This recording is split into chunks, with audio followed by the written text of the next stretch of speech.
ഊർധ്വപിലകപ്രോദ്ഭാസിഫാലാന്തരം കാരുണ്യാകുലനേത്രം ആർദ്രഹസിതോല്ലാസം സുദാസാപുടം ഗന്ധോദ്യന്മകരാഭകുണ്ടലയുഗം കണ്ഠോജ്വലൽ കൗസ്തുഭം ത്വദ്രൂപം വനമാല്യഹാരപതല ശ്രീവത്സദീപ്തം ഭജേ. ത്വദ്രൂപം ഭജേ എന്നാണ് പ്രസാദമായിട്ട് കാര്യം. അങ്ങയുടെ ആ രൂപത്തെ ഞാൻ ഭജിക്കുന്നു. ആ രൂപം കേശാദിപാദ വർണ്ണനയാണ്. പറഞ്ഞാൽ മനസ്സിലാവില്ല, കേശത്തലം മുതൽ കീഴോട്ടുള്ള വർണ്ണനയാണ് കേശാദിപാദം. പാദാദി കേശവർണ്ണനയുണ്ട്. ദേവന്മാരൊക്കെ ആവുമ്പോൾ കേശാദിപാദ വർണ്ണനയാണ് പതിവ്. അല്ലാത്തവരാകുമ്പോൾ പാദാദി കേശവർണ്ണനയാണ് പതിവ്.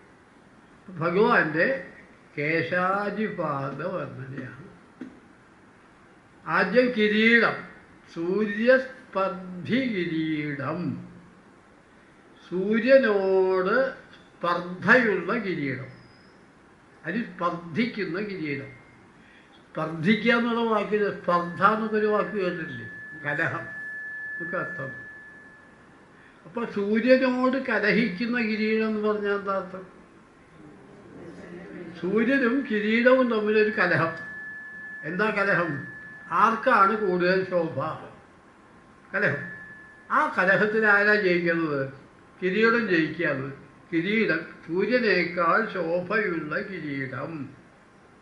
അതിനാണ് ഈ സ്പർദ്ധ എന്നൊക്കെ പറയുന്നത്. അർത്ഥം പോലെ എന്നാണ്. അർത്ഥം എന്താണ്? പോലെ.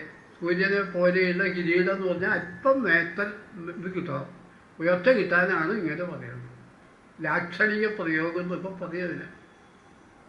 ഇപ്പം സൂര്യസ്പർദ്ധി കിരീടം, സൂര്യനെ പോലെ പ്രശോഭിക്കുന്ന മനോഹരമായ കിരീടം.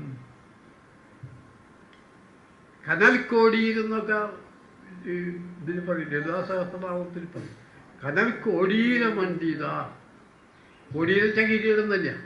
കനൽക്കോടീരം എന്ന് വെച്ചാൽ പ്രകാശിക്കുന്ന കിരീടം. അത് ഏതുപോലെ എന്ന് പറഞ്ഞിട്ടില്ല. ഇവിടെ സൂര്യനേക്കാൾ പ്രകാശിക്കുന്ന കിരീടം. പിന്നെ ഊർധ്വതിലകം, പൊട്ട് മേലോട്ടായിരിക്കും പൊട്ട്. അയാൾ ഇങ്ങനെയുള്ളതല്ല, നേരെ മേലോട്ടിങ്ങനെ ഒരു ഗോപി പോലെ ഉള്ള പൊട്ട്, ഊർധ്വതിലകം. ആ ഊർധ്വതിലകം കൊണ്ട് പ്രോദ്ഭാസി, ശോഭിക്കുന്ന ഭാലം, നെറ്റി.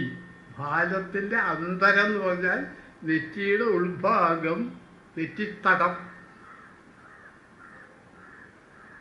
നെറ്റിത്തടം എന്ന് പറഞ്ഞാൽ എവിടെയാ പറയാ? നെറ്റിയുടെ ഉൾഭാഗമാണ്. അപ്പോൾ സാധാരണ നമ്മൾ കുറി തൊടാറുന്നത് എവിടെയാ വെച്ചാൽ അവിടെ ആ നെറ്റിത്തടത്തിൽ നീളനെ ഒരു കുറിയാണ്. പ്രോദ്ഭാസി ഭാലാന്തരം.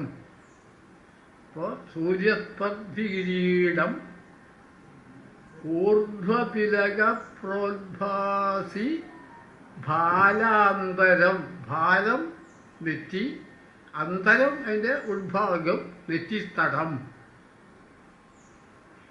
കാരുണ്യാകുല നേത്രം, കണ്ണ്, നേത്രം. അത് കാരുണ്യം കൊണ്ട് ആകുലമായതാണ്. കാരുണ്യം കൊണ്ട് കലങ്ങിയ കണ്ണുകൾ. ആരെക്കുറിച്ചുള്ള കാരുണ്യമാണ്? എല്ലാ ജനങ്ങളെക്കുറിച്ചുള്ള കാരുണ്യം കൊണ്ട് എല്ലായ്പ്പോഴും കലങ്ങിയ കണ്ണുകൾ. കാരുണ്യാകുല നേത്രം. ആർദ്രഹസിതോല്ലാസം, ആർദ്രഹസിതം. ഹസിത വെച്ച പുഞ്ചിരി, ആർദ്രമായ ദയോടുകൂടിയ പുഞ്ചിരി. എല്ലാവർക്കും ദയയുണ്ട് എന്ന് തോന്നിക്കുന്ന അനുകമ്പ മസൃണമായ പുഞ്ചിരി. ആർദ്രഹസിതോ ഉല്ലാസം നാസാപുടം, മൂക്ക്, നാസാപുടച്ച മൂക്ക് തന്നെ അർത്ഥം. അപ്പോൾ സൂര്യസ്പർദ്ധി കിരീടം ഊർധ്വതിലകപ്രോദ്ഭാസിഭാലാന്തരം കാരുണ്യാകുലനേത്രം ആർദ്രഹസിതോല്ലാസം സുനാസാപുടം.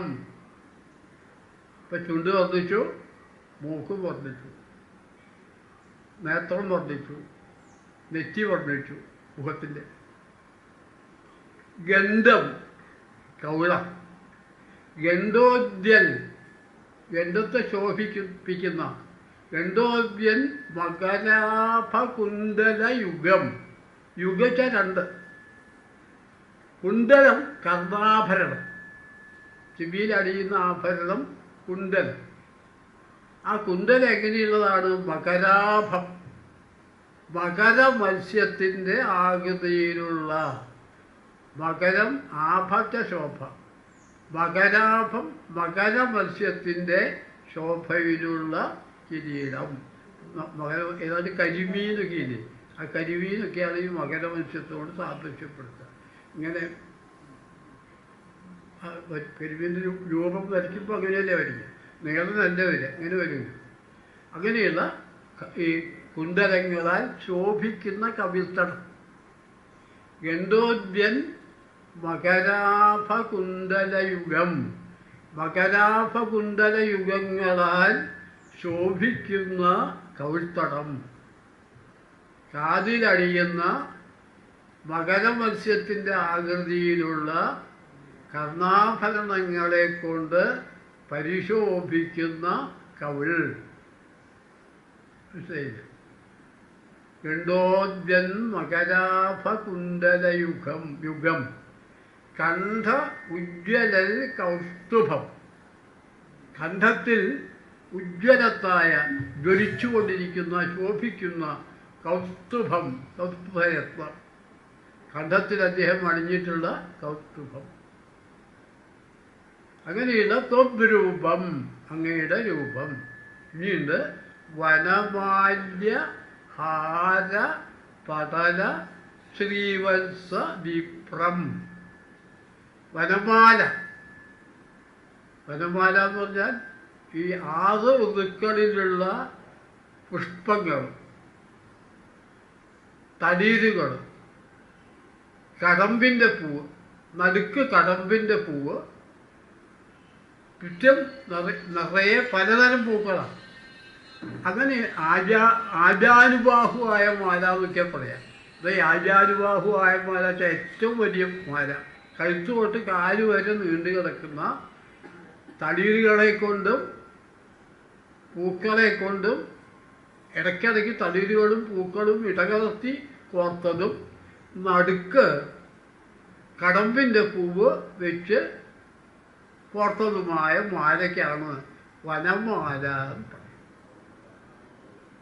ആ മാല പ്രത്യേകതരം മാലയാണ് വനമാല. അപ്പോൾ വനമാല്യ ഹാരം എന്ന് പറഞ്ഞാൽ മുത്തുമാലയാണ്. അപ്പോൾ കൗസ്തുഭ ഈ വനമാല അടിഞ്ഞിട്ടുണ്ട്, അതിനടിയിൽ മുത്തുമാലയുണ്ട്, കൗസ്തുഭം. അത് ഹാരം, വനമാല, ഹാര. അതിനുശേഷം ശ്രീവത്സമുണ്ട്. ശ്രീവത്സം എന്ന് പറഞ്ഞാൽ മറുകുണ്ടത്. ആ മറുകുണ്ട്. ആ മറുക എങ്ങനെയാണ് ഉണ്ടായത്? ഭൃഗുമഹർഷി ചവിട്ടിയതാണല്ലോ. അപ്പോൾ അതൊരു അടയാളമായിട്ട് മൂപ്പിന് അലങ്കാരമായിട്ട് സ്വീകരിച്ച ശ്രീവത്സം എന്നും മറുകുണ്ട്. ഇങ്ങനെ ഇവയാൽ ദീപ്രമായ ത്വദ്ബഭു, ഇവയാൽ ശോഭിക്കുന്ന അങ്ങയുടെ വപുസ് ഭജേ, ഞാൻ ഭജിക്കുന്നു. അപ്പോൾ ഏതാണ്ട് മനസ്സിലാകുമോ നോക്കൂ. സൂര്യസ്പർദ്ധികിരീടം ഊർധ്വതിലകപ്രോദ്ഭാസിഭാലാന്തരം കാരുണ്യാകുലനേത്രം ആർദ്രഹസിതോല്ലാസം സുനാസാപുടം. ഗന്ധോദ്യൻ മകരാഭകുണ്ടലയുഗം കണ്ഠോജ്വലൽ കൗസ്തുഭം ത്വദ്രൂപം വനമാല്യ ഹാര പടലക്കൂട്ടം പടല ശ്രീവത്സദീപ്രം. അപ്പോൾ കഴുത്ത് വരെയുള്ള എല്ലാ അവയവങ്ങളും വർണ്ണിച്ചു, കഴുത്തുള്ള മാലകളും വർണ്ണിച്ചു. അപ്പോൾ ഭഗവാന്റെ കിരീടം, ഭഗവാന്റെ നെറ്റിത്തടം, അതിൽ പ്രശോഭിക്കുന്ന മൃദുലകെന്ന് പറഞ്ഞാൽ പോയാൽ മേലോട്ട് എന്തായാലും പേര് ഗോപിക്ക് പേര് പറഞ്ഞിരുന്നല്ലോ. ഏതോ ഒരു സിനിമയിൽ വന്നതിന് ശേഷം അതിന് പ്രത്യേകം പേരുണ്ടായിരുന്നു, അഭിമന്യു ഗോപി എന്നോ എന്തോ ഒരു പേര് പറഞ്ഞിരുന്നു. ഈ സുരേഷ് ഗോപിയൊക്കെ തുറന്നാൽ ആ ജാതി പൊട്ടാം. എന്താ അതിൻ്റെ പേര് പറഞ്ഞിരുന്നു. അതാണ് ഊർധ്വതിലകം എന്ന് പ്രത്യേകം പറഞ്ഞാണ്ട്. ഊർധ്വതിലകം, പിന്നെ കാരുണ്യം കലർന്ന കണ്ണുകൾ, ദയ വമിക്കുന്ന പുഞ്ചിരി, പിന്നെ കവിൾത്തടം, അതിൽ പ്രതിഫലിക്കുന്ന സ്വർണ്ണ കുണ്ടലങ്ങൾ, പിന്നെ കൗസ്തുഭരത്നം, പഴുത്തിലെ കൗസ്തുഭരത്നം, വാതിലണിയുന്ന വനമാല, മുത്തുമാല, ശ്രീവത്സം, ഇവയാൽ ശോഭിതമായ അങ്ങയുടെ വകുസ് ഞാൻ ഭജിക്കുന്നു. ഞാൻ ഒന്ന് വായിക്കാം, മനസ്സിലാവും. സൂര്യസ്പർദ്ധികിരീടം ഊർധ്വതിലകപ്രോദ്ഭാസി ഭാരാന്തരം കാരുണ്യാകുലനേത്രം ആർദ്രഹസിതോല്ലാസം സുനാസാപുടം ഗണ്ഡോദ്യന്മകരാപകുണ്ടലയുഗം കണ്ഠോജ്വലൽ കൗസ്തുഭം ത്വദ്രൂപം വനമാല്യഹാരപടല ശ്രീവത്സദീപ്രം ഭജേ. മനസ്സിലായില്ലേ? അതിലൂടെ മനസ്സിലായില്ലേ? ഒന്ന് വായിച്ചു നോക്കൂ.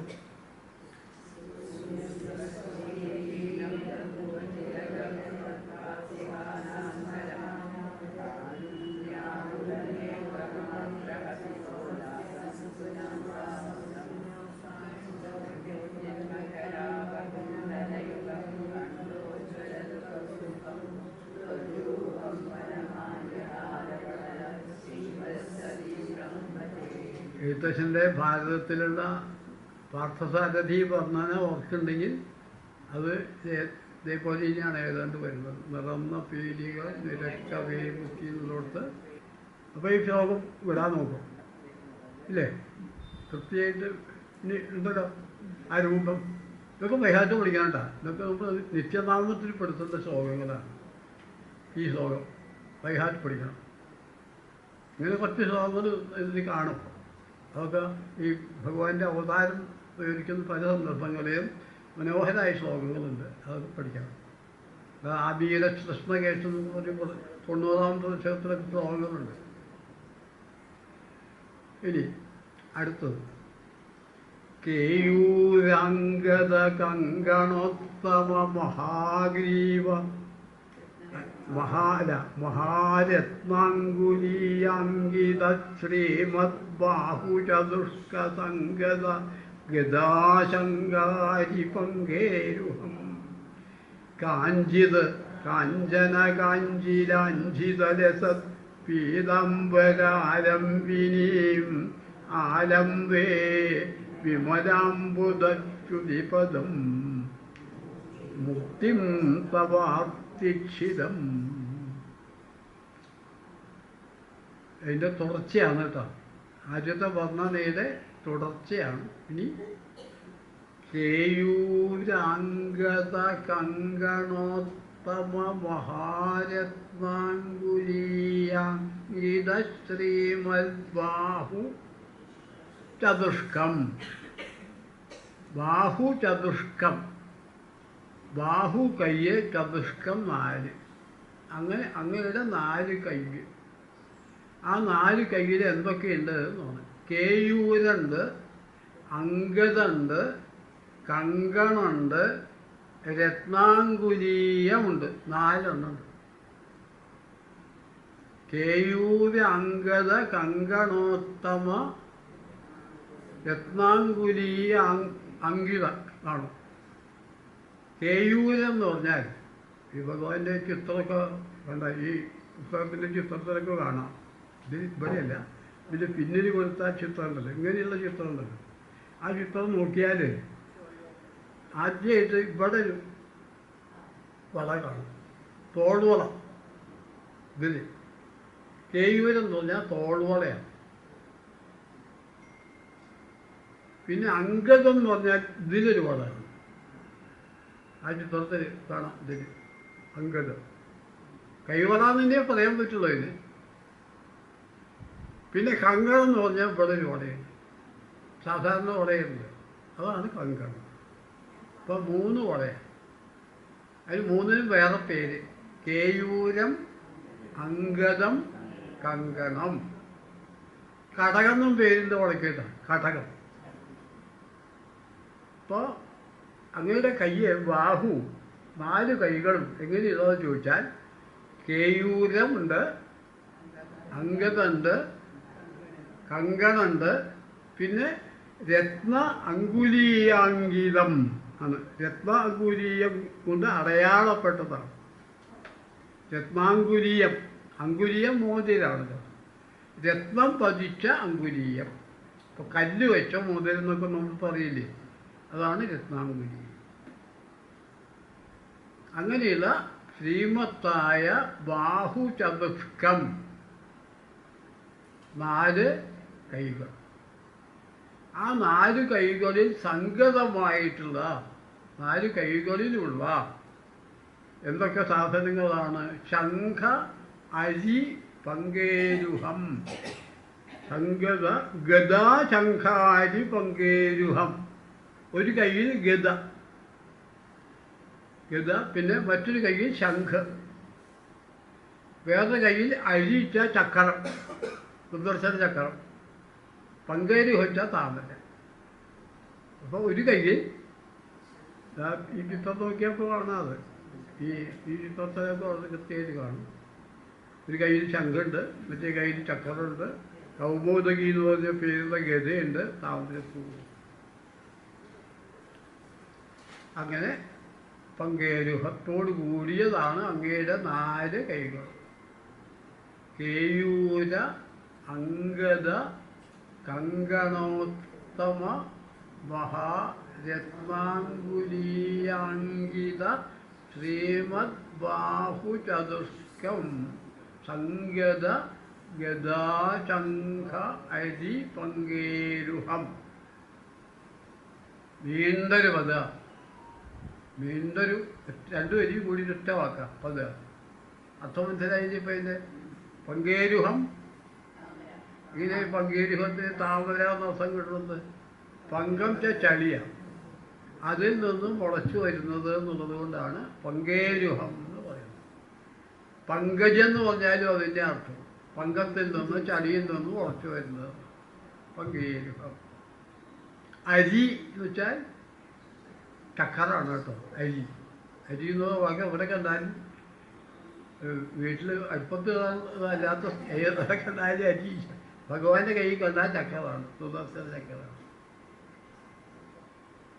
അപ്പോൾ 4 കൈകളും എന്താണെന്ന് മനസ്സിലായല്ലോ? കേയൂര, സുദർശന ചക്രം, ശത്രു. പിന്നെ അരി എന്നുള്ളതിന് വേറെ പല അർത്ഥമുണ്ട്. അരി എന്നുള്ളതിന് ശത്രു എന്നർത്ഥമുണ്ട്, ധാന്യത്തിൻ്റെ അരി എന്നർത്ഥമുണ്ട്, പയറ് അരി വെച്ച് വരിക എന്ന് പറയുമ്പോൾ അതിൻ്റെ വിത്ത്, ഉള്ളിലെ വിത്ത് അരി എന്ന് പറയാറുണ്ട്, പല അർത്ഥമുണ്ട്. കേയൂരാംഗത കങ്കണോത്തമ മഹാരത്നാങ്കുലീയങ്കിത ശ്രീമദ് ബാഹുചതുഷ്ക സംഗത മഹാശംഖാരി പങ്കേരുഹം. ശംഖാരി പങ്കേരുഹം. കാഞ്ചിൽ കാഞ്ചന കാഞ്ചിലാഞ്ചിതലസൽ പീതാംബരാലംബിനി. പീതാംബരാണ് അങ്ങ് കാഞ്ചിൽ, വാക്കുകൾ കൊണ്ട് വിവരിക്കാൻ കഴിയാത്തതെന്നർത്ഥം. കാഞ്ചിൽ വർണ്ണിക്കാൻ പ്രയാസമായ കാഞ്ചന കാഞ്ചി. കാഞ്ചനം സ്വർണം, കാഞ്ചി അരഞ്ഞാണ്. അപ്പോൾ സ്വർണ്ണ അരഞ്ഞാൻ കൊണ്ട് ലാഞ്ചിതമായ പീതാംബരം, മഞ്ഞവസ്ത്രം. അപ്പോൾ സ്വർണ്ണവസ്ത്രം കൊണ്ട് കെട്ടിയിട്ടുള്ള, സ്വർണ്ണവസ്ത്രം മീതെ ധരിച്ചിട്ടുള്ള മഞ്ഞവസ്ത്രത്തോടു കൂടിയവൻ പീതാംബരം ആലംബിനി. പീതാംബരത്തെ അവലംബിച്ചിട്ടുള്ള മൂർത്തി ആലംബേ, പീതാംബരത്തെ ആശ്രയിച്ചിട്ടുള്ള മൂർത്തിയെ ഞാൻ അവലംബിക്കുന്നു. എങ്ങനെയുള്ള മൂർത്തി? വിമല അംബുജദ്യുതിപദാം, വിമലമായ അംബുജത്തിൻ്റെ ദ്യുതിയുടെ പദമായിട്ടുള്ളവൻ. വിമലമായ അംബുജം, വിമലച്ച നിർമ്മലമായ താമരപ്പൂവിൻ്റെ പ്രകാശത്തോടു കൂടിയ പദത്തോടു കൂടിയവൻ. അങ്ങനെയുള്ള ഭവാർത്ഥിച്ഛിതം, ഭവച്ച സംസാരം, ഈ ലോകജീവിതം അതാകുന്ന ആർത്തി ദുഃഖം, അത് ഇല്ലാതെയാക്കുന്നവൻ ഭവാർത്ഥിച്ഛിതൻ. ലോകദുഃഖങ്ങളെ ഇല്ലാതെയാക്കുന്നവനുമായ ആ മൂർത്തിയെ ഞാൻ ഭജിക്കുന്നു. കാട്ടി ആർത്തിച്ഛിതമായ ആ മൂർത്തിയെ ഞാൻ ആലംബേ അവലംബിക്കുന്നു. ഞാൻ ആ നിന്ദുരുവടിയെ അവലംബിക്കുന്നു, ശരണം പ്രാപിക്കുന്നു. അപ്പോൾ കാഞ്ചിൻ, കാഞ്ചന, കാഞ്ചി, ലാഞ്ചി, കാഞ്ചി, കാഞ്ചന, കാഞ്ചി, ലാഞ്ചിത, ലസൽ, ലസത്തെ ശോഭിക്കുന്ന പീതാംബരം, മഞ്ഞവസ്ത്രം, പീതാംബരത്തെ ആലംബിക്കുന്നവനും വിമലാംബുജദ്യുതിപദം ആയിട്ടുള്ളവനും ഭവാർത്ഥിച്ഛിതം, ലോകദുഃഖങ്ങൾ ഇല്ലാതെയാക്കുന്നവനുമായ ആ മൂർത്തിയെ ഞാൻ ആലംബേ ആശ്രയിക്കുന്നു. ഇപ്പോൾ വായിച്ചു നോക്കിയാൽ കിട്ടാൻ നോടി വായിക്കാൻ ഞാൻ. കേയൂരാംഗത കങ്കണോത്തമ മഹാരത്നാംഗുലീയാംഗിത ശ്രീമദ്ബാഹുചതുഷ്ക സംഗതഗദാശങ്കാരി പങ്കേരുഹം കാഞ്ചിൽ കാഞ്ചന കാഞ്ചിലഞ്ചിതലസത് പീതാംബരാലംബിനീം ആലംബേ വിമലാംബുജദ്യുതിപദം മൂർത്തിം ഭവാർത്ഥിച്ഛിതം. ഭവാർത്ഥിച്ഛിതം, ഭവം വെച്ചാൽ ഈ ലോകജീവിതം എന്നർത്ഥമാണ്. സംസാരം, ലോകജീവിതം, ആർത്തി ദുഃഖം അതിനെ ഛേദിക്കുന്നത്, ഇല്ലാതെയാക്കുന്നത്. സംസാര ദുഃഖം ഇല്ലാതെയാക്കുന്ന എന്ന് പറഞ്ഞാൽ എന്താർത്ഥം? എപ്പോഴാണ് ഈ സംസാര ദുഃഖം ഇല്ലാതെയാവുക? വീണ്ടും ജനിക്കാതിരിക്കുമ്പോൾ അല്ലേ? അപ്പോൾ വീണ്ടുമുള്ള ജന്മത്തെ ഇല്ലാതെയാക്കുന്ന മാഹാത്മ്യത്തോടു കൂടിയവനാണ് അങ്ങനെയെന്ന് അർത്ഥം. ആരെ ഭജിച്ചാലാണോ സംസാര ദുഃഖത്തിൽ നിന്ന് നിത്യമോചനം ലഭിക്കുക ആ വ്യക്തി. അപ്പോൾ ഇത് നമുക്ക് ഒഴിവാക്കാൻ വായിച്ചാലല്ലേ?